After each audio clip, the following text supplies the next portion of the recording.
তুমি হচ্ছে পৃথিবীর সেরা, and you are the best one. ঠিক কিনা বলো? নিজেকে নিজের জায়গায় সেরা মনে করবা, যে আল্লাহ আমাকে যা দিয়েছে আমি তাতেই সেরা। দেখবা তোমার সুখ কেউ আটকাইতে পারবে না। সুবহানাল্লাহ পড়বেন না আপনারা? দেখবেন এই অভিযোগের সবচেয়ে বড় ঝুড়ি এটা মেয়েদের কাছে। সারাদিন কমপ্লেন কি করে, আমার স্বামী আমারে ওইটা দেয় নাই, অমুকের স্বামী অমুকরে ওইটা দিয়েছে, অমুকের স্বামী তার শ্বশুরকে ফ্রিজ দিয়েছে, আমার স্বামী আমাকে কিচ্ছুই দেয় নাই। এই অভিযোগ মেয়েদের মাঝে আছে না নাই? যে অভিযোগ করে বেশি তার জীবনে অশান্তি বেশি, যে অভিযোগ করে কম তার জীবনে শান্তি সবচেয়ে বেশি। ঠিক কিনা বলেন? Don't complain. আল্লাহ যা দিয়েছে তাতেই পড়বেন আলহামদুলিল্লাহ, আমি যা পেয়েছি তাতেই আমি সুখী। আচ্ছা, কক্সবাজার একটা রেলওয়ে স্টেশন আছে, জানেন না আপনারা সবাই? মাঝে মাঝে যাবেন, দেখবেন ঠান্ডার মাঝে কনকনে শীতে কিছু ছোট্ট বাচ্চা শুয়ে আছে, চাদর নাই, ল্যাপ নাই, খাতা নাই।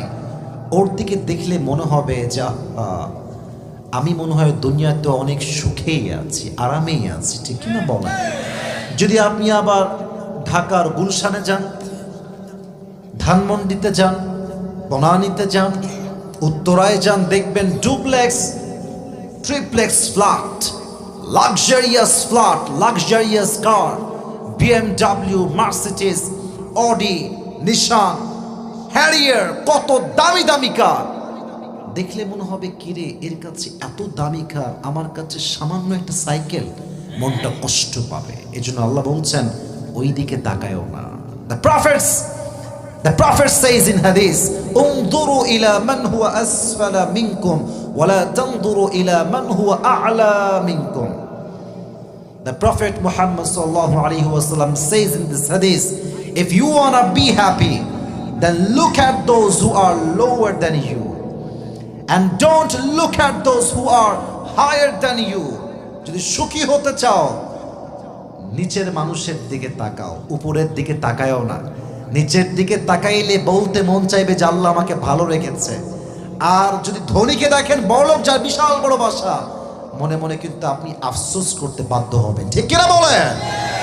এজন্য মাঝে মাঝে দেখবেন ফেসবুকে ঢুকলে অনেক ইউটিউবার, অনেক কন্টেন্ট ক্রিয়েটর আপনাদেরকে দেখায় যে how to lead a luxurious life, কিভাবে একটা লাক্সারিয়াস লাইফ লিড করা যায়।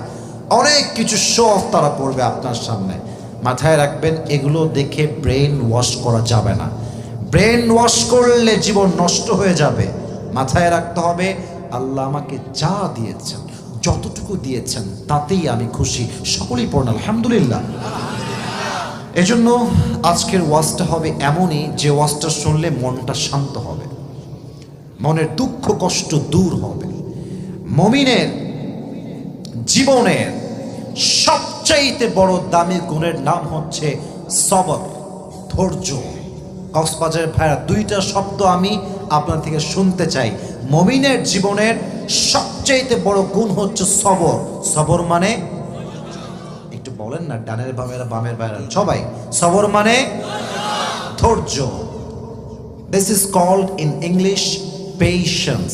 ধৈর্য, ধৈর্য এটা এমন একটা গুণ, এমন একটা যন্ত্র যা কখনো ব্যর্থ হয় না। সবর এমন একটা তীর যা কখনো লক্ষ্য ভ্রষ্ট হয় না। সবর, আল্লাহ তাআলা এমন একটা হাতিয়ার সবরকে বানিয়েছেন, এই হাতিয়ার যে তার যুদ্ধে ব্যবহার করেছে, সে তার যুদ্ধে সফলতা অর্জন করে বাসায় ফিরে আসছে। ঠিক কিনা বলেন? সবর এবং সাকসেস, ধৈর্য এবং সফলতা, এই দুইটা হচ্ছে সহোদর ভাইয়ের মতো।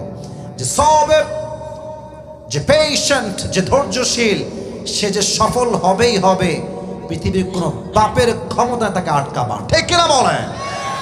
টুডে ইনশাআল্লাহ we will talk about from sabr. আজকে আমাদের আলোচনার সেন্ট্রাল থিম বা সাবজেক্ট ম্যাটার হচ্ছে ধৈর্য, সবর। তো আসুন আমরা সকলে একবার রিপিট করি আলোচনার মূল বিষয়বস্তুকে। আমি জিজ্ঞেস করব, you have to answer me very loudly. মন খুলে জবাব দিবেন। বলেন, আজকে আলোচনার মূল বিষয়বস্তুর নাম কি?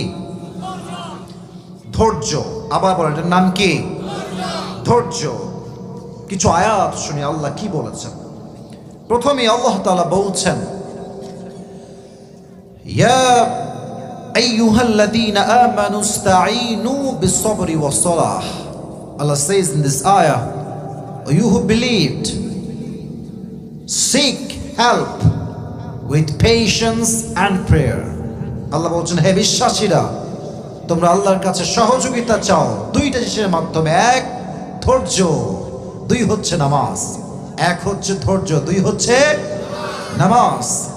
সেকেন্ড যে আয়াতের অংশটা খুবই ফেমাস একটা আয়াত, ইন্নাল্লাহা মা'আস Saverin. Indeed, Allah subhanahu wa ta'ala is with those who are patient. আল্লাহ বলছেন, আমি সবসময় তাদের সাথে আছি যাদের মাঝে ধৈর্যের গুণ আছে। সুবহানাল্লাহ পড়বেন না? And another ayah, Allah says, Ya ayyuhalladhina amanu isbiru wa sabiru wa rabitu wattaqullaha la'allakum tuflihun.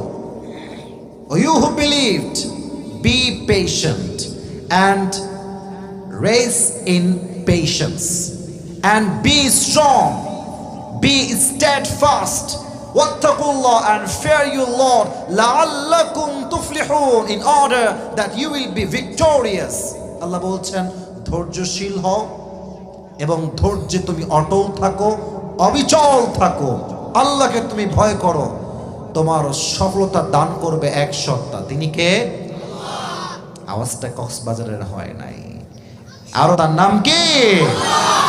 আল্লাহর ওয়াদা, ধৈর্যশীল হলে আমি তোমাকে চূড়ান্ত পর্যায়ের বিজয়ী সৈনিক হিসেবে কবুল করব। সুবহানাল্লাহ পড়বেন না আপনারা সবাই? এবার আসুন, সবরের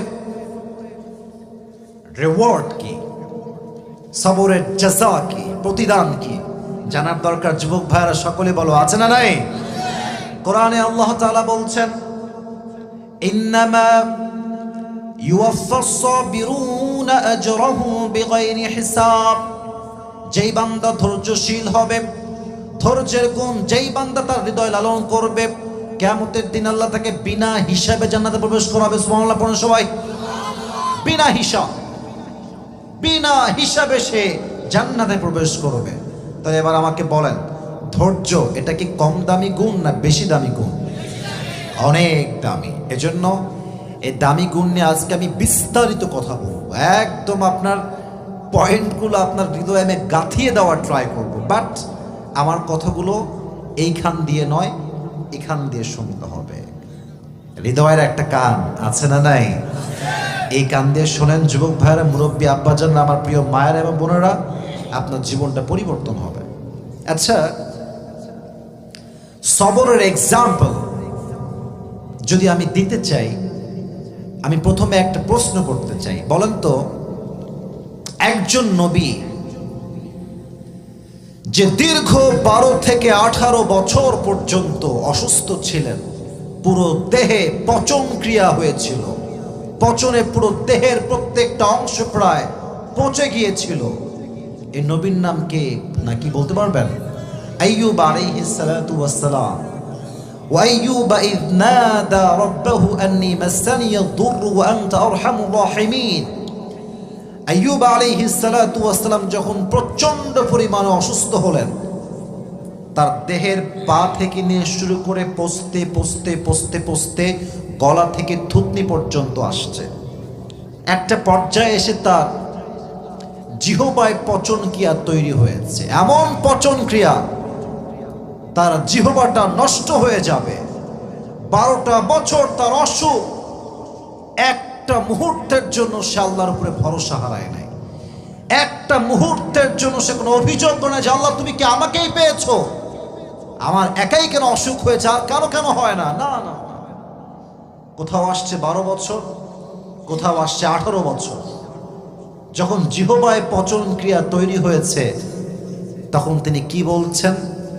আন্নী মাসানিয়াদ দুর ওয়া আনতা আরহামুর রাহিমিন। আল্লাহ, আমি তো ক্ষতিগ্রস্ত, আমি তো কষ্টে আছি, আর তুমি না দয়াময়, তুমি না মায়াময়। কথার ধরন দেখেছেন? মানে আল্লাহকে বলছে না যে আল্লাহ তুমি আমাকে এখনই সুস্থ করো, না না না, মানে হচ্ছে এরকম আল্লাহ তোমার মতো দয়াময় মায়াময় রব তো কখনো বান্দার কষ্ট একটু সহ্য করতে পারে না। সুবহানাল্লাহ পড়বেন না আপনারা সবাই। 18 বছর কোনো অভিযোগ নাই। যখন তিনি দোয়া করলেন আল্লাহ আমাকে তুমি দেখছো না আমি যে কষ্টে আছি, তার দোয়া আল্লাহর এতটা পছন্দ হয়েছে, আল্লাহ সাথে সাথে তার সমস্ত রোগ বালাইকে দূর করে দিয়েছে। ধৈর্য, অসুখে বিসুখে সবর ধারণ করবেন এক সত্তার উপরে, তিনি কে? আমার মনে আছে maybe it has been 4 years, 4 বছর আগের কথা। একটা কল আসলো মেডিকেল থেকে, হসপিটাল থেকে, একদম মারাত্মক লেভেলের রোগী, তিনি অসুস্থ মহিলা মানুষ। ফোনটা ধরেছি, ধরেই শি স্টার্টেড টু ক্রাই, কান্না শুরু করছে। আমি বললাম কি হয়েছে আম্মা, আপনি কাঁদছেন কেন? And I was also scared of this, যে কেন কাঁদতেছে সে, ভয় পাচ্ছিলাম খুবই আমি। পরে বললো যে হুজুর আমার ব্লাড ক্যান্সার হয়েছে।